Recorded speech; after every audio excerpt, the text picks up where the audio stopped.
Hi. Hi. Welcome to the show, Violet Lea. It's about time. Yay! I'm so glad to be here. This is adorable. I love your place. Thank you. Thank you. I've been so looking forward to having you on. And last night was your Madam Radar new album release. So the timing couldn't be more perfect as you kind of come down from that. Are you coming down? Yeah, it's been, I feel like today I got hit by a truck yesterday because it was just it's a lot, and but it was really cool. It flew by. It's kind of like a wedding, when you work so hard for something that goes by like that, and then you're just stressed out about making sure that you got to say hi to everybody and look them in the face and be like, thank you for being here and taking the time out of your day. Because as you well know, and probably most people know at this point, I am such a homebody. I leave my house because I have to most of the time. So to know that people like voluntarily leave their home to come see me, not me, but the collective us, blows my mind. So you know what I mean? Like, it blows my mind. So I'm just really thankful for that. Yeah. That seems to be, I was talking to Kelly backstage last night, and she was oozing the same sentiment. And I just want to say to everyone, one of the big observations that I have about all four of you is that you seem to really lead with your hearts, and it's such a beautiful thing. I'm not going to say it's a surprise because I have been able to kind of hang out around you guys, but it is a contrast maybe for people that don't know you to see you up on stage, and we sort of decide what we think of people when we don't know them. But it's such a beautiful thing because you guys really, really have the biggest hearts. Oh. Like, Kelly will just gush and gush and gush and gush over people, and I'm like, sweetheart, look in the mirror, like, you're such a badass. But so it's a really neat dichotomy that you guys have, because you're so humble and you're so heart-centered, and then you get up on stage in these awesome outfits and you rock so hard, but also so sweetly, Do you know how you guys come across? Do you guys talk about that at all? No, I don't know. I know that I usually come across as the bitch, and that's okay, because like I have resting bitch face, and I don't gush a lot. I try. I'm not very good. I'm not very good at giving or receiving compliments, I think. Maybe better at giving them. Maybe. Just depends. But like, I'm trying to be more open about that. Like, Kelly is really good about just being comfortable. I do think it requires a comfort in yourself to be so open to just let other people, you know what I mean? And I still have a hard time with that. I'm reserved with that kind of stuff. So maybe it's just anxiety. I don't know. Yeah. But I feel like with you, once you're in though. You know what I mean? Like, I feel that with you. At first I didn't know you, right? And so it took a little bit of time, but it gives me so much joy to feel like I made it past. Because I think, because I can be like that too. I mean, you would think I'm little miss extrovert, but I'm really not. I'm super shy. It's hard for me to like go places. That's why I was like super stoked to be backstage, because I could just sort of be alone back there. But like, I'm kind of like you, where it's like, there's a little bit of something to break through, and it's because I'm shy. So it's just like, I don't know what you want from me. It takes such a confidence. And going back to Kelly, like, she is the kind of person where we can be at the grocery store and she'll make eye contact with a stranger and smile at them. That kind of shit is like magic to me. I'm so like don't look at, like, I would pass by my own sister if I didn't, because I just don't look at people. Yeah. Just when you saw me just trying to find your house, you were literally standing right there, and I was like, well, I just have to say that, like, I admire that a lot. I don't know if I want to be able to do that more, because I don't know, I'm afraid of what people might do back. Like, what if they don't smile back at me? Then I'm going to be like thinking about this stranger all day. Like, well, how come I smiled at them and they smile back at me? I'm literally sitting here getting anxiety over a hypothetical metaphor. All I have is like Dochi's anxiety in my head as you're talking. Yeah, sorry. That's long story short. Kelly is an amazing person, and I really that's one of the many things I really admire about her is her ability to be so kind without even knowing somebody. Whereas me, I'm very much like, don't touch my shopping cart, don't fucking cut in front of me in line, and if you fucking reach for that same fucking honey as I do, your day's about to go in a different direction, buddy. Hi, I'm Violet. Yes. Oh, you like Madam Radar? Oh, well, you're so sweet. Did you come to the show? Yeah. But I do, that kind of dovetails for me into the other half, though, because, well, there's so many things I want to talk to you about, but I've been resisting texting you this since I've had your number because I wanted to tell you in person how special your songs are. Like when I go see PAACK, I love all the girls. There's something about like when you played Ashes, I was on a date with this new boyfriend. I took him to see PAACK that night and we sat back by Dylan by sound on the wall. And when you were playing that song, I had tears streaming down my face and I looked over at him and so did he. And it was a really beautiful moment for us. Like that's what you did. That is so sweet. And I want to know more about that song and I want it to be like, please tell me you've recorded it. Yeah, it's so the Early Bees, the solo album, it's going to be on that album. Okay, I just, I recorded it and then I got married. Yeah. And then right after that is when we hooked up with our manager Enrique, who was like, now you guys have to write it. And so I've just had to kind of put it on the back burner, not because it's not ready to be released. I just want to do it right. Yeah. I don't want to just be like, here it is, and now here's Madam Radar's album. You know what I mean? So I'm trying to like figure out.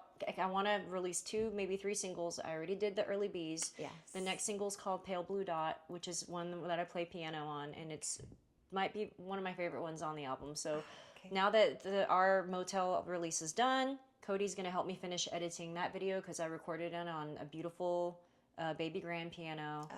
And then but Ashes is also on the album. As far as like that being a single, I just don't know. It's okay. It's a very emotional song. I don't know if people hear that, like that song and Tinder Song are on the same album. Okay. So you see my problem here. Yeah. One of them is ridiculous for one reason and one of them is ridiculous for another. And if I try to let either one of them stand alone, people might get the wrong idea of what the album might be. That makes sense. I don't think it has to be single. I just want to talk about it because I have not stopped thinking about that moment for me in my life. It was a special moment, but then it dovetails into the other half of you. So while at the grocery store, maybe you're not making eye contact with people, but fuck, Violet, like when you write a song, it makes me emotional right now. Like it's so beautiful. Oh. It's so beautiful. Thank you. Don't do that. Sorry. Stop the tears. It's just, you just move me. Thank you. That's really sweet. It's like a superpower and you're sneaky about it. Cause like if I weren't to know you and I were just to go off of you sitting up there, I would maybe think, okay, well, she's quiet or she's reserved or whatever. But fuck, it's like the first time I heard you sing a song, I was like, oh, okay. I get her now. I'm getting in there. I want in because, and I love your duality. I love that about you. I don't think you have to be anything other than that. And I just wanted you to know that. I was like, I got to text her how good that song was. But I'm like, no, she will be here someday. Yeah. And I want to tell her. It's just... Yeah, can you talk about that song a little bit? So I wrote that song right after a breakup, and it was really hard for me. I feel like I knew it was coming. I was not in a good space for a very long time. I struggled. I was probably at the height of my alcoholism. My poor boyfriend, he had put up with it for about 5.5 years, but I didn't expect it to end so abruptly. Like I thought that, we had figured out this kind of a balance with it, but I was wrong. And, he very abrupt. I mean, I popped off and said something dumb as I did drunk. I don't even remember I genuinely don't remember what I said to him. And he was like, I'm done. I was like, what do you mean you're done? He's like, and we had just signed a lease on another year at this apartment, and he was very quickly just gone out of my life. 5.5 years. He had cleared his stuff out in a day, and it was devastating. But also, I was just really angry with myself too, and I was just really heartbroken and sad, and I needed to just get that out there. And I had made like a list of all the things that weren't good about our relationship, because I was really focused on, I'm never gonna find a guy like him again. That was it. That was the last one. You just ruined now you're just old and gonna die alone. And so I had to sit down and make a list of all the things that actually weren't great, and not just on me. It wasn't just me. There were things about him too that weren't what I needed either to help, be the right support that I needed to get out of what I was in. And I had saved it as my background on my phone, so that every time my phone went off, or those subliminal words would just get in my head to help me kind of like manifest whatever it is I needed to move the fuck on, because he was done. There was no hope of trying to reconcile that. And I sat down with the guitar one day, and that song just came pouring out of me like so quickly. And then I kept trying to play it, to put it together like it was done, and I couldn't get through it. It took me probably a good solid 10, 11 tries before I got through the whole song without bursting into tears. But then when it was done, I was like, good. So this is a good song, and I'm going to play it, and that's where it came about. So yeah, and I'm grateful for everything that's happened since, because like I feel like I found my person. Like here's and it needed to happen, and I feel so much remorse for what I had put him through. And that song, I don't think that it does rip on him a little bit, but it rips on me too. It's very much just this is why this didn't work. And so I hope that he knows that there's no, I'm not trying to sit here and Alanis Morissette his ass, and be like, talking about sucking a dick in a theater or whatever. Yeah. But you have, I feel like I've seen your arc, or some of your arc, just in the few years that I've known you. What over the last few years, what is your biggest growth, would you say? Man. Yeah. I don't know. I mean, I guess the biggest growth is that I've made the decision to just put down the drink and never pick it back up. And so that kind of self-control is great. But honestly, I feel like if anything, I've been realizing so much more that I need to work on now that I'm sober, now that I can see things clearly through a lens, like those things that I would resent, like even mentioning like Kelly smiling at people. I gave her shit about that. I'll never forget when I was still drinking. And it's because I think a part of me is just harboring this angry at the world, protective shell of whatever it is I'm protecting. I'm sure there's a lot of stuff everybody has baggage. And so now I guess my biggest growth is realizing what I need to work on. That would have to be it. And there's so much that I want to change and be better at.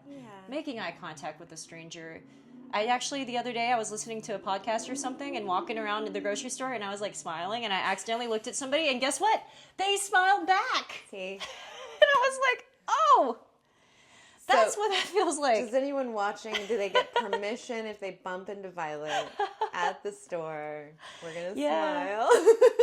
That's awesome. Yeah. So, just working on, I guess, that, and just knowing now that if I fuck up, it was because I genuinely did that. It wasn't because other me did it. Because it was to the point where when I drink, I wouldn't remember anything from a certain time onward. Right. I was somebody else. Right. And that was what was really scary. Because that person said and did a lot of shit that I'm like, I don't even know what that was. And an easy person to scapegoat and blame. Yeah. Probably. And so now you don't have that. And so now it's just the Violet show. Yep. If I fuck up, it's on me. But at least I remember it. Yeah. And I know what not to do next time, hopefully. Yeah. Yeah. And I think every single person walking around with a beating heart has that. So you're no different than everybody else, and we can only take it one day at a time. Progress, not perfection, right? What do you do? Do you do anything? Do you have a routine that you do to keep yourself kind of on the front foot, just mentally? No, I don't know. I don't go to like meetings or anything. I do have like a few like subreddits and stuff that I'm a part of that I do read that fascinate me about recovery and everything like that, and I find that to be helpful. But I think like my biggest form of meditation is through exercise.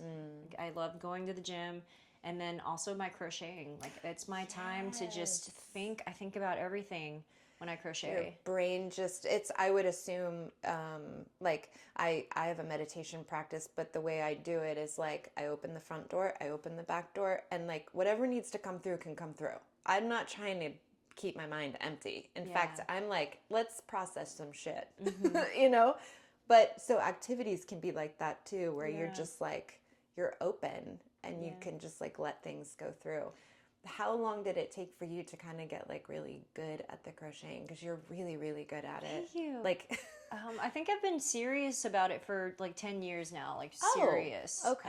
And I don't know. It's like a new addiction. I mean, even when I was a hardcore drunk, I was still crocheting all the time. So I don't know what it is about it, but I love it. It's so much fun. It's like my favorite thing to do. And I've realized that like my biggest problem I think right now is my life is so fucking perfect at home. I have my 2 cats, I have an incredible husband, and I have my crochet. I've even got a chair that reclines, that has all the plugs, a light, everything that I need, all the yarn in the world. Oh my god. And all of my favorite TV shows. So nothing can compare to that. Nothing is better. You can invite me to the most luxurious pool party, whatever the fuck, but like nothing is going to be better than what I have at my home. And so that might be what I need to work on, is finding other things that can bring me as much joy as I get from that. That makes me happy. Well, I think, you know, it's a nice equal swing of the pendulum. You know, last night you guys are in head to toe red bodysuits, rocking out to a insane crowd. It was such a good turnout last night. So, I mean, like, the swing to picturing you in your chair crocheting, like, that is where you... With my reading glasses on. Dude, you have no idea. I love that, though. Yeah. You know, it's the healthy middle that you can have a little room to play with, but I love that you have that side. It is. It's great. I do. I feel like a grandmama. And then when it's the best when the 2 cats come and when they're both with me in the chair, and I just like have my cats and my yarn, and Cody's just like, what? You're like, Father, call me mother. I do like to bark at him too when I'm in the chair, like, go get in the bed. What are you doing? Get off your phone.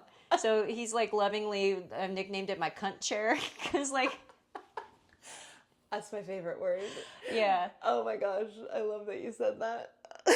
We had this incredible honeymoon. It was so nice. It was so sweet. It was we just had this great, amazing time. When we get home, we unpack everything, and I finally get to sit in my chair, and I've got it reclined, and he's over there, and I always joke with him, but I'm like, "What are you doing? You cheating on me over there?" And he looks up from his phone. He goes, "It's the chair. The chair makes you a cunt." He was like, "You were great on our honeymoon. As soon as you sit in the chair." You need to crochet a sort of like shirt for the chair on the back and just say cunt probably. Chair. Just cunt. Yeah, like a director's. Yeah. Like, you know, the strap that goes around. Just the chair shall be named. Oh, he knows once I'm in the chair, I'm not getting back up unless the bathroom is involved. Like, so once I'm in the chair, if he has anything that needs to be done, he needs to make sure, because otherwise, you know, he's cunt. He's got a. I'm sure this is exactly what you were envisioning, having me on the show talking about my chair. It's even better than I could have imagined. It's like, what is it going to be like? Let's see. Let's talk a little bit about Motel. Yes. And I got to meet your manager last night. He seems really cool. Enrique Bravo. Enrique Bravo. That sounds like it a sounds porn made up. name. I know. I know. It's all due really his respect. name, yeah. That's a great name. Yeah, and he looks like an Enrique Bravo. Like, yeah. So he hooked you guys up with Steve Berlin. I had the pleasure of being in the studio for 3 days with Fastball while they were doing with Steve. So I spent so a cool. whole weekend. Like, oh, those are long days, like really long days. But just 3 days of experiencing him and how good he is, like I can see how that went. But talk a little bit about the recording, or maybe like leading up and like feverishly writing. Oh my gosh, yeah. And that whole project. Yeah, so, Enrique, when he hit us up, was like, we need a new album, and and we were like, yeah, cool, that sounds like a great idea. And then he, like, hits us up again, he's like, Steve Berlin's gonna be flying in to meet you, and we're like, what? Well, like, huh? And then we meet Steve, and still, for me personally, I can't speak for all of us, but I feel like we might have all been on the same page, but it was like, yeah, okay, we didn't take it serious until it was suddenly, oh shit, this is like for real. Like, now we have a deadline, because they're like, yeah, we're going to go into the studio in January. What? Like, oh my, and then it was like, well, we need songs. Like, and so it was just literally throwing shit at the wall. Like, my name, I'm blanking right now. Lonnie from the South Austin Moonlighters. Oh. He's an incredible musician, and he had just made an album with Steve Berlin as well. And so I had hit him up and was like, hey, what was it like to work with him? And, because at this point we had like 6 songs that we were pretty solid about going on there. And he was like, oh yeah, like I threw like 30 songs into that Dropbox for Steve. And I was like, oh God. And so I just was like, fuck, we need to put, like, I don't want to look dumb. Like, here he is, he's going to work with us and he wants to make this album. And so we just threw a bunch of stuff in there. And the ones that resonated with him were just very surprising to us, because some of them were just completely unfinished or just trailed off into outer space, like, or really, Steve, this song, like, the what, Dead like, Girl one, like that. It was just wild. And so once we had picked the songs, it's like, well, we have to finish writing them. And so we were on tour, like having Zoom meetings with him, and he was setting like little goals, like, okay, finish this, add a chorus to this song, pull this out, figure out if you can put a key change here. Like, it was just like work. And so we were still kind of piecing everything together even as we got into the studio, and then not even to mention like background harmonies, what we wanted to do there. Layers. Yeah, and so it was just, we kind of, it was really a collaborative experience, and a lot of being able to trust each other, a lot of being open to ideas that you think stink initially. Like, that sucks. I don't, but I haven't won a Grammy, so... let's just, and now it's like, it's done, and I think it sounds great, and I'm happy with the decisions that we made, and me personally, the songs that I'm singing are way lower than what I usually sing in my register, so I feel like I'm getting to exercise a different register of my voice for that reason, and I don't know, did I answer your question? Yeah. I feel like I'm blabbing. No, yeah. As a listener, it listens very collaboratively. Like, you can hear that in it. And I think Kelly was saying to me last night, this is our most collaborative thing we've done. Yeah. Yeah, and just the way that it got thrown, not thrown, but put together.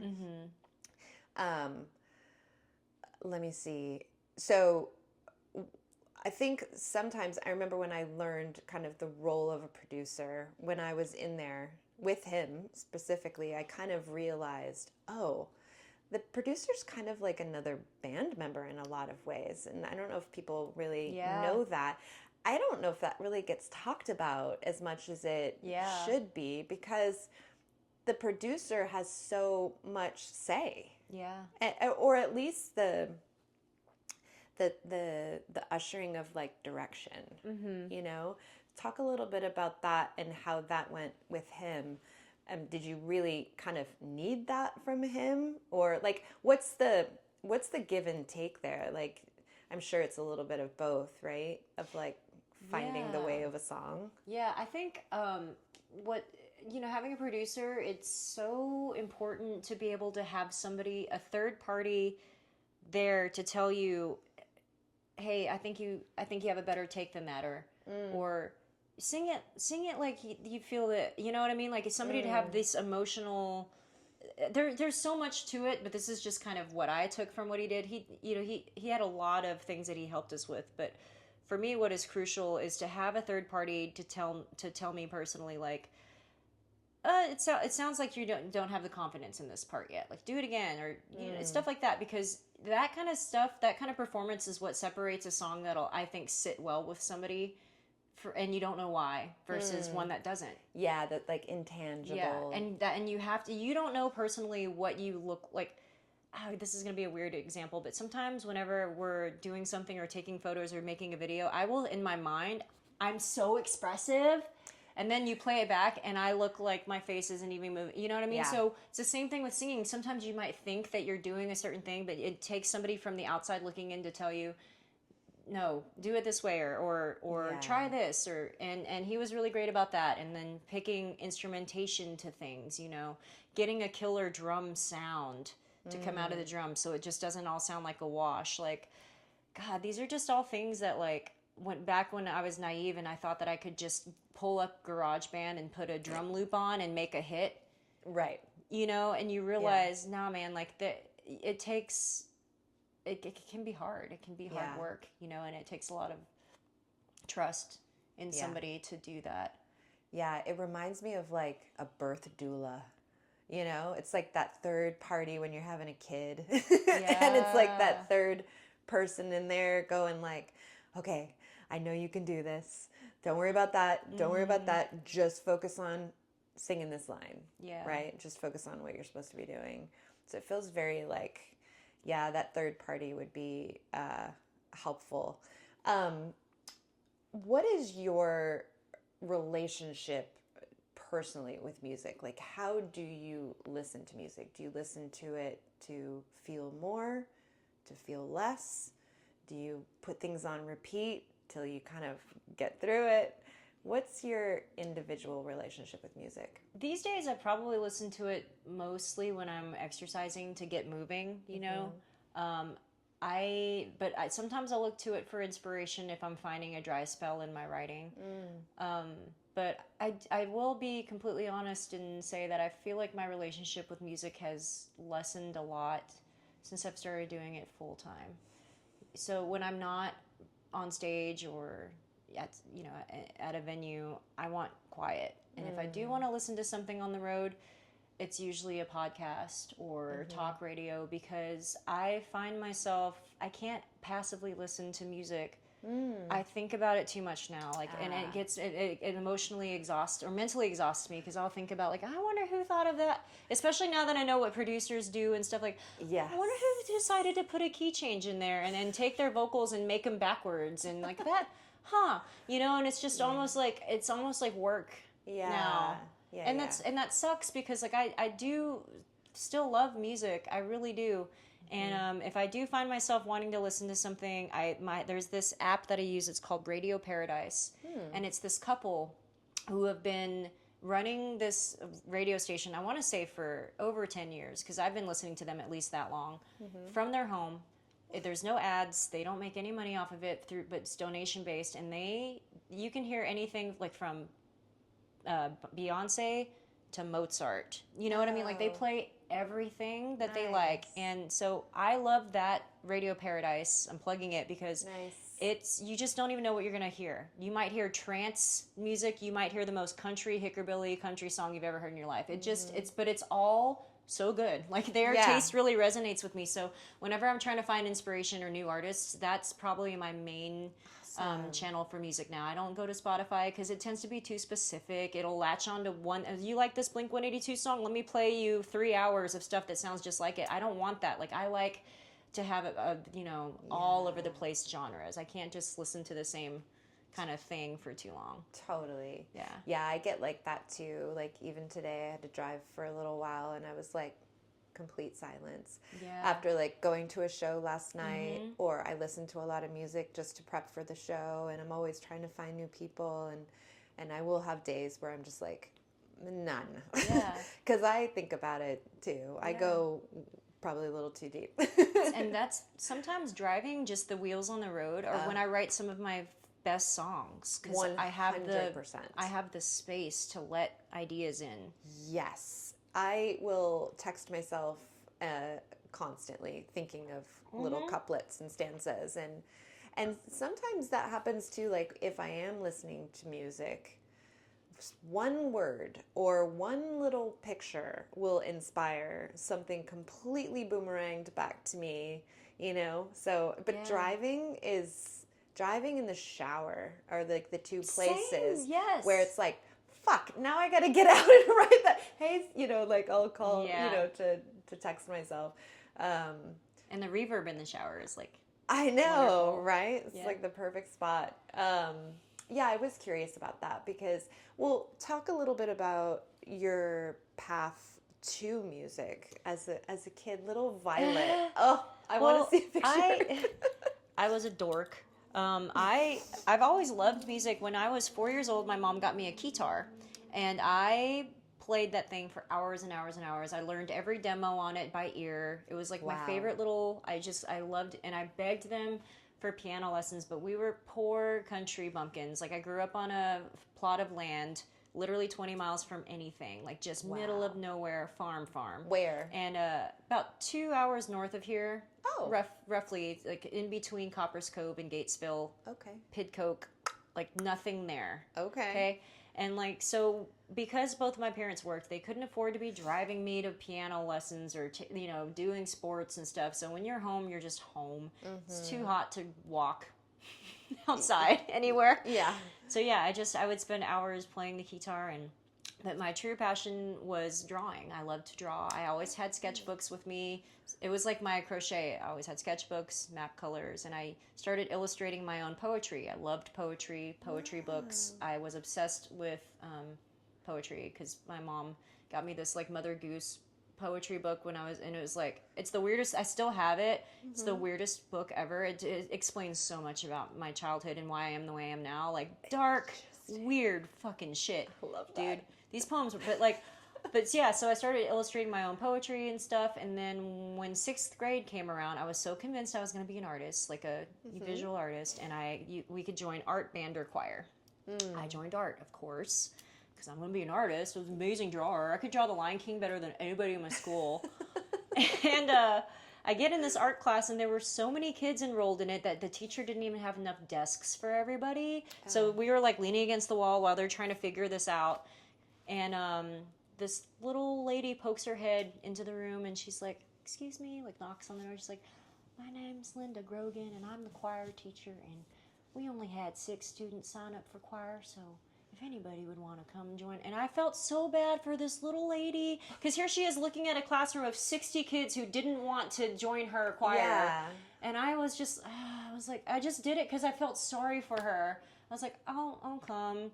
And I went, and she like played some notes on the piano, and I sang them back, and she was like so excited. She was like, oh my God, like you're a great singer. And she started giving me solos and stuff, and I just never quit choir after that. I stayed in choir from 6th grade all the way through university. What?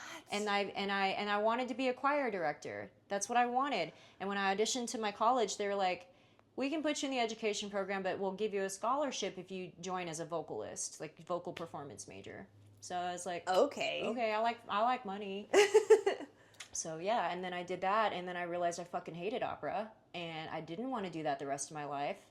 And so I finished my degree, but I switched to contemporary music because I discovered songwriting through a boyfriend of mine who had great taste in music, and he introduced me to like Ryan Adams, and then I found Patty Griffin, and I found like all these other songwriters that I was like, what, Wilco? Like just all this shit that I was like, this exists, because I grew up listening to like Backstreet Boys, no offense to them, or any of those pop icons, but like but there's that real front forward pop stuff. You miss all the stuff in the back, the deeper back. That's and amazing. I picked up a guitar, and that's just been what it has been ever since, you know. Yeah. So and you're so musical. How many instruments do you play? Because I see because you write, like you do piano. Yeah. I would just say 3: piano, bass, guitar. Yeah. Okay. Oh, so and none of them prodigiously by any means. But I do enough to get by. on them. I would say so. Yeah. I would say you're really good. Do you have like a favorite? No. Maybe play bass most. I think I have the most fun with the piano, but I don't pursue it because I'm too fucking lazy to carry around a fucking piano. Sorry about the cursing. I said I don't, but like, just, dude, it's so heavy and it's a lot of work to do. Like a guitar, you can literally just put it in a little case, carry around. Yeah. But I do love the piano. Like I can easily sit around and play with one and sight read music for like hours. It's like a game, like a video game. It's a lot of fun. So interesting. And then so after college, you have this degree, and then what do you do? So I met a guy. His name is Anthony Garcia. He still plays around here. He's one of the most talented people I've ever met in my life. And we started playing together. He was already well established. And we met at a little recording studio because I was trying to put my demo album out. It was so bad. I found it the other day and put it on and was like, this, I feel so terrible for the recording engineer that had to sit here and listen to this shit. Like, this is so bad. But I met him through that. And we started playing some shows together. And then we ended up being together for like 5 years. We had our own like duo. And but with that degree, we went abroad because he also has a degree in music. And we taught English, but we played like all around Asia.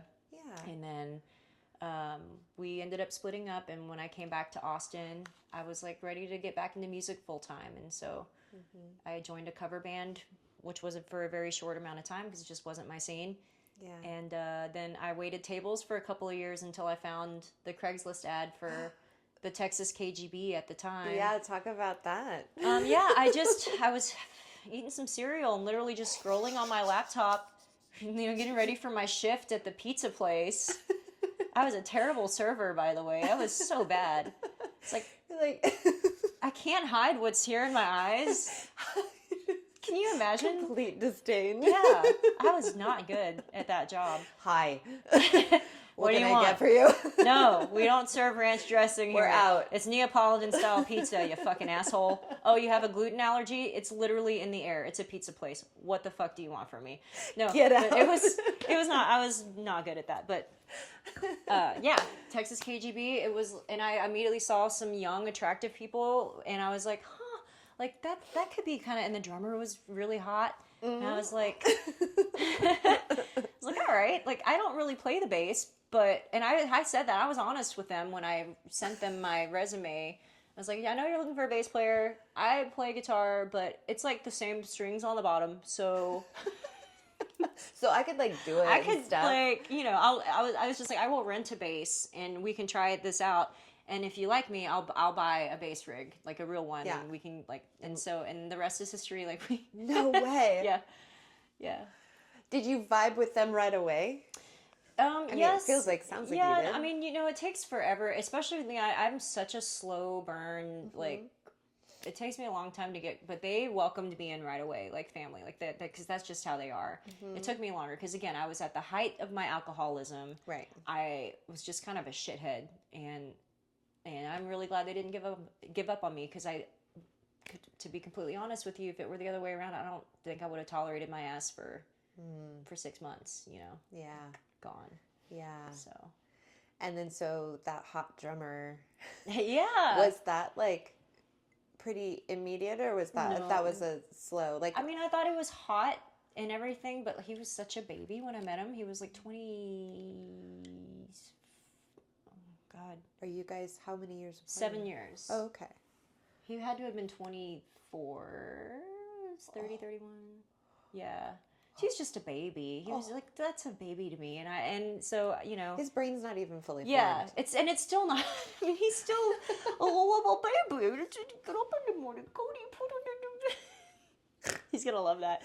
No, but when I met him, we kept each other at an arm's length because he had a girlfriend, I had a boyfriend, and when you're touring together, there's just, you can't even, we were just talking about this before, having a platonic relationship as a man and a woman is very almost impossible. So he and I really talked the least in the bands, and it became awkward after a while because this little dance of like, you don't really exist to me except for as a band member. It was a weird relationship to have. But it was just strictly just because we both knew that it would have ended up inappropriate probably anyway to try to become friends, especially when you're having to share hotel rooms sometimes and stuff. It's just weird and awkward, and easier to just keep a distance. Yeah. You know?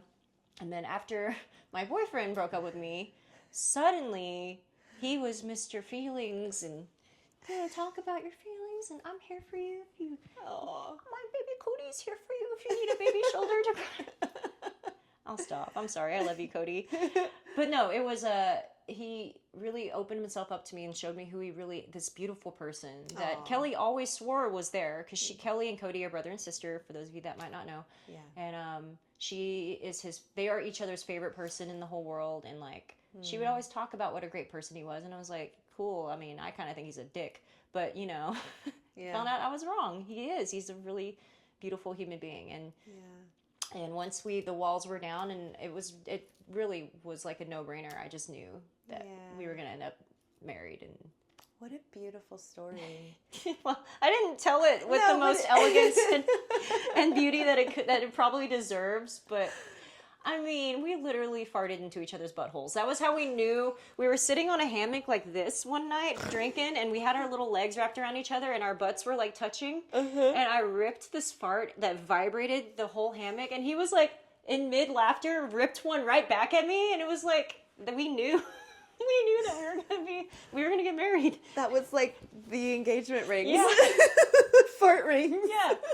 So, I mean, that is beautiful. It might not be the story that deserves to be told, but it is what it is. It's a true story. Have you written a poem at least, or like, is there a song in there somewhere about farting each other's buttholes? Well, sure, that, but just the story of you guys, I think, is cool. No, I mean, kind of. I did write one song about threatening to murder him. It's called "I'll Make You Love Me." I know. Yeah, I've heard it. So that's fantastic. There is a song called "Thoughts of Me and You" that's going to be on the new album, Early Bees. Okay. And it's a duet between the two of us, and I would say that song, it was definitely written about just our love for each other and how timeless that can be. And so, yes, and it's a beautiful song, and we're thinking about maybe picking it up as a full band, because it's got really beautiful opportunities for soaring harmonies and stuff. Yeah. So, yeah. I like your socks. Those are cute. Thank you. I love New York. I am wearing shorts under this onesie thing, too, just so everybody knows. Yes. Safe for work. Well, no, it's actually not safe for work, because the cunt thing. Yeah. Please tell me, you had Ashlyn on here, so surely that word's been used before. No, that's the first time for this word, but I am here for it. I love it. I love that word because when you're saying it, like you only need to say it once. You know what I mean? It just really packs a punch. Yeah. You know what I mean? It can get a little addicting, but you do have to use it sparingly so that it keeps that. But it's such an effective word, and I love how some people are scared of it. And that brings me joy. Yeah, it's the power of the vagina. You know, it's I think that's where it all comes from. Men are afraid of it. Yes, people do not like to acknowledge the power of the vagina. Yeah, you call someone a dick, you move on with your life, right? There's no power in dick, but cunt. Woo. Yeah, and we have the society kind of has it backwards. It's like, if you wanna insult someone, call them a pussy. But it's like, this is the strongest fucking this is what you live for, bro. And it's how you live. You wake up in the morning dreaming about it, and you go to bed mad because you couldn't get it. And then they say, oh, if you do something really great, they say, boy, you really have some balls. They're like the most sensitive things on the planet. Yeah, it's totally reversed. Like, ooh, my balls. Me balls. Yeah. So I'm glad your kids aren't here. Sorting. I know. This was good that you made them get out of the house. Yeah. Although they do have me as a mom. Yeah. So like, this is maybe not saying the C word in front of them. Yeah, fair. That's totally fair. But yeah, they do have me as a mom, so they're kind of used to hearing the truth. Very lucky though. Yeah, thank you. Thank you. Let's see. Before we wrap up, what do we want to talk about? So Motel just was released. You can find it on Spotify, Madam Radar, Motel. And then Early Bees, I'm really hoping to release it, maybe thinking July, August. Because it's been almost a year and I just need to get my shit together. And yeah, but I understand. You've had some big things going on, and I understand the strategy and wanting to be really intentional and make it its own separate thing that it is.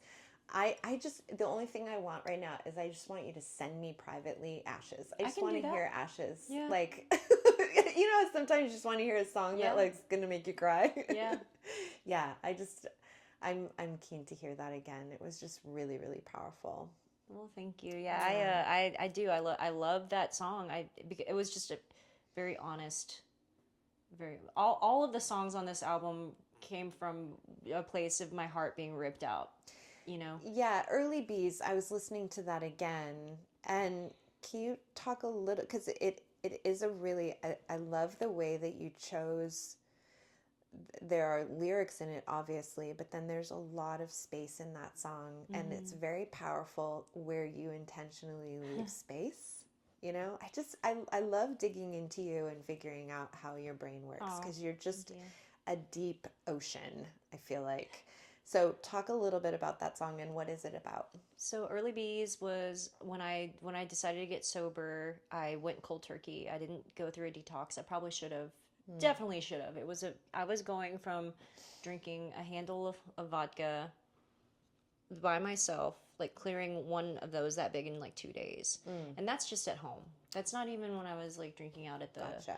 So when I decided to quit cold turkey, I was going through all of the things, the sweats, the hallucinations, the terrible, like just insomnia, really just the sickness, the anxiety, the aches, lots of crying, and about after a week of that, I was having a cup of coffee in the morning, and Cody was sitting out on our balcony. I could see him from my office, sitting on the balcony with a blanket, and he had our cat, one of our cats, in his lap, and he was also drinking coffee out there.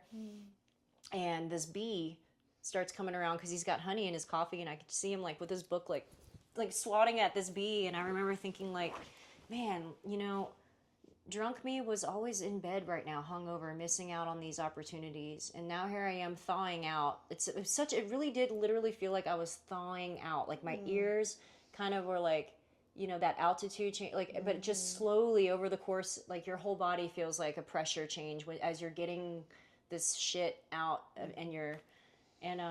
so Early Bees just started writing itself in my head, and I picked up my guitar. I keep it right by my desk, and I started playing through it, and it's really what it was about, just like the process of feeling feelings again, because everything just becomes muffled behind a wall of either being hungover or straight up drunk or blackout. Those were my 3 modes. So I didn't feel really a whole lot. It was like I had armor on at all times. And Early Bees is just about the fragility coming back into your life, and you're able to break again. It's scary, but I knew that no matter what that was, I would rather have that than go back to being chained to my cup. And that's what that line is. That's the cup. Okay. I want to bury this cup and just not have to think about it anymore. Take the power away from it. So be able to wake up early enough to see the bees try to fly into your coffee. It's Early Bees. That's the album. I love that so much. It's amazing how a little simple, funny, trivial moment can, the mind of a writer and a creative and this beautiful beating heart. And I just can see you thawing out, and that process is so beautiful. How long have you been sober now? I want to say over a year. September will be 2 years. So It's been over a year and a half. Yeah. I'm not very good at math. But I'm going on 2 years. Yeah. 2 years sober. I just had 2 years sober in February. Cheers. Here's to feeling and being plugged back in. Did you decide to stop because you were was it health issues, or was it more? No, mine was, I was having, I was the kind of person where it was like, oh, 5 o'clock. Mm-hmm. And I was doing that every day. Mm-hmm. Mm-hmm. And for me, it was 2 glasses. Fine, I'm done. But I was wanting it every day. I was kind of not living for 5 o'clock, but I was really looking forward to it, you know? And I woke up on February 26th. I woke up and my eyes were still closed. And I heard a voice from somewhere. And it was as clear as day. And it said, your physical body is worth taking care of. That was it. And before I opened my eyes, I heard the voice. My eyes are still closed. And I said to myself, I'm not going to drink anymore. I don't know why. I just heard the voice. And then I came to that conclusion first. And I haven't had any since. Well, that's not true. I had 1 glass of wine on the day that I found out that the tumor they took out was cancer. I went back into shock, called my best friend. She left work. She came here, and I was all the way back in shock again. Because then they had to go look for more cancer. And she helped me kind of land the plane a little bit. She goes, okay, she got out her phone on the notes app, and she goes, let's just talk about what's true right now. Okay, number 1, tumor's out. Number 2, and so we went through, like, I needed a runway of truth so I could land the anxiety, you know? And after we did that, she goes, what do you want to do? I go, I want to get the fuck out of this house. I want to put mascara on. I need to go get my steps in anyway. I'm still on a cane at this point and a big brace. And I go, and I want a fucking glass of wine.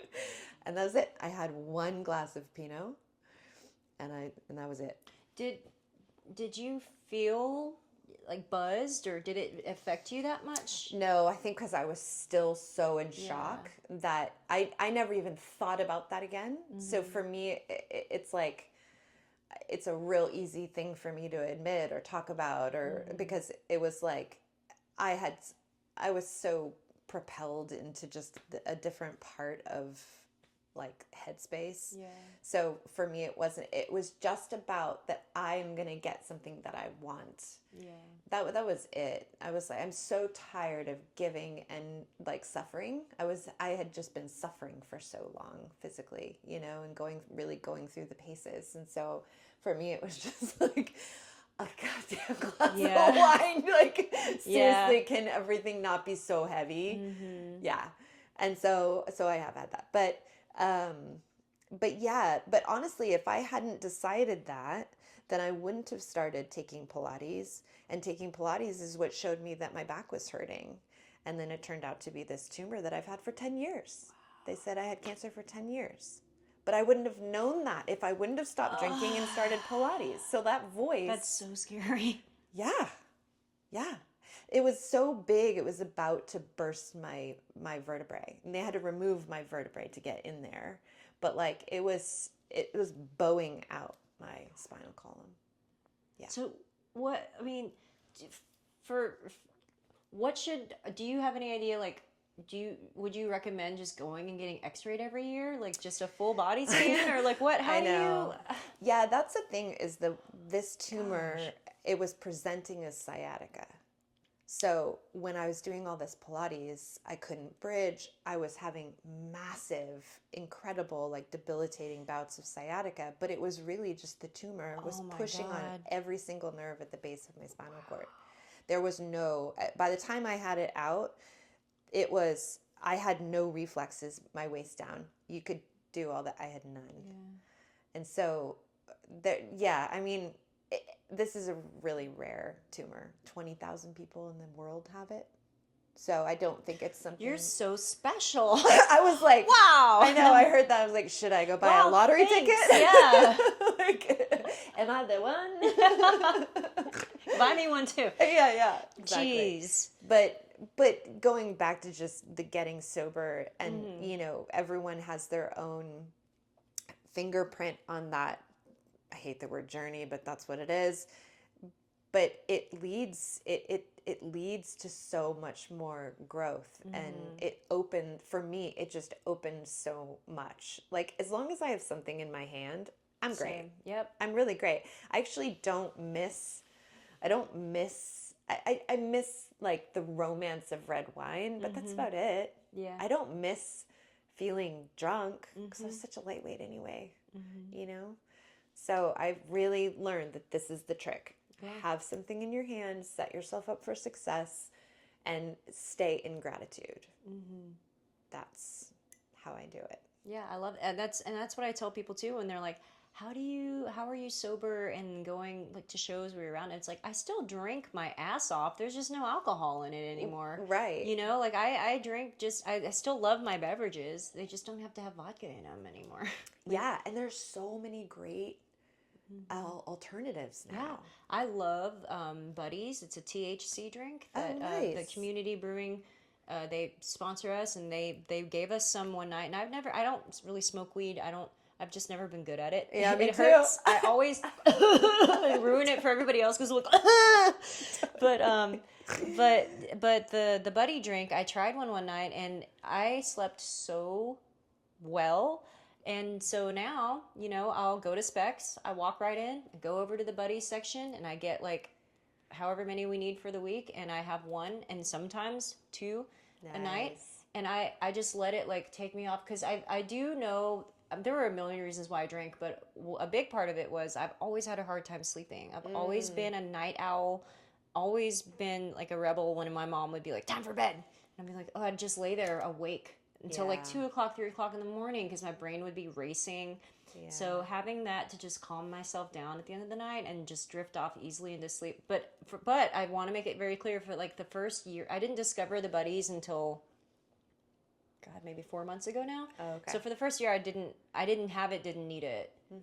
But now that I have discovered them, I like having one. But again, I'm trying to be very careful about not making it, is it time for a Buddy? Like, it's not the end of the world if I don't get to have one before I go to bed. It's just nice to have a little something to slow my brain down because it's just always like, all the time. So funny you say that because probably about 4 months ago, 3 months ago, I discovered my own version of that, which is this brand called Feels, and they're gummies, and it's THC, CBD, and then CNA or something like that.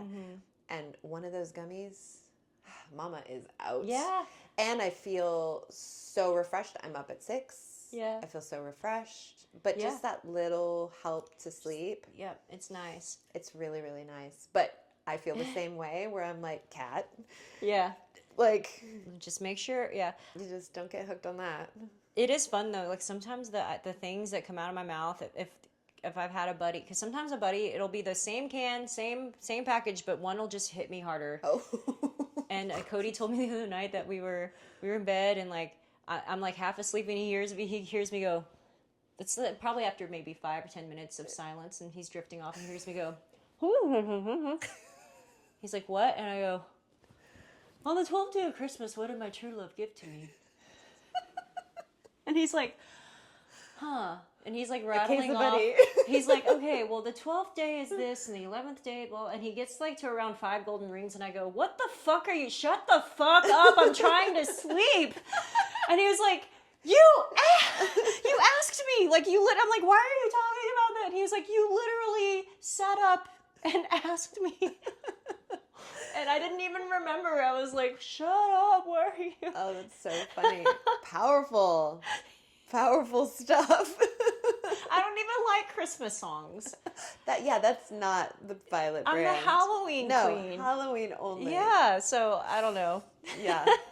Buddies. Yes, Buddy. It's 10 milligrams of THC per can, and you can get a 4-pack of them for $10. Oh, nice. And nice. It's a nice little thing to have. It's something I feel like I get to have, but I cannot drink one if I plan on doing anything. Oh, okay. I can't like take one with me on like it's a bedtime thing. Like I drink it and then I go to bed. And sometimes I even like brush my teeth first because there's no sugar, no anything in there. Yeah. That way, if I do get hit really hard by one, I can just crawl into bed. Yeah.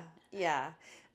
Because I'm seeing more and more of that stuff on the shelves of like, like adaptogens and that kind of stuff. And I don't know. I don't really have, nobody talks about like, okay, well, can you drink that during the day? Like, so. I can't personally. Yeah. But Jace, our guitar player, Madam Radar, he says he'll drink them and he doesn't feel anything. So it just depends on your tolerance, I suppose, and how smart you are. Like, the smarter you are, the more they hit you. And if you're an idiot, then you can drink them all day. Just pound them. I got to get them all in while we're here. Yeah, we hit everybody. Sniping. Ha ha ha. Thank you so much for coming Thank you for having me. This tea was super delicious. Yeah, too. A little peppermint. I should have done some CBD tea. Yeah. Oh my God. I got to drive all the way back. Yeah. That's the rest of the... Cut to the second half and we're just like zonked out. I love it. Fun. Mm-hmm. All right. Well, that does it for this Thank episode. You so much Violet for having Lea me. from Madam Radar. Also PAACK too, which I love. So thank you so much for coming on. No, thank you for having me. Yay. Bye.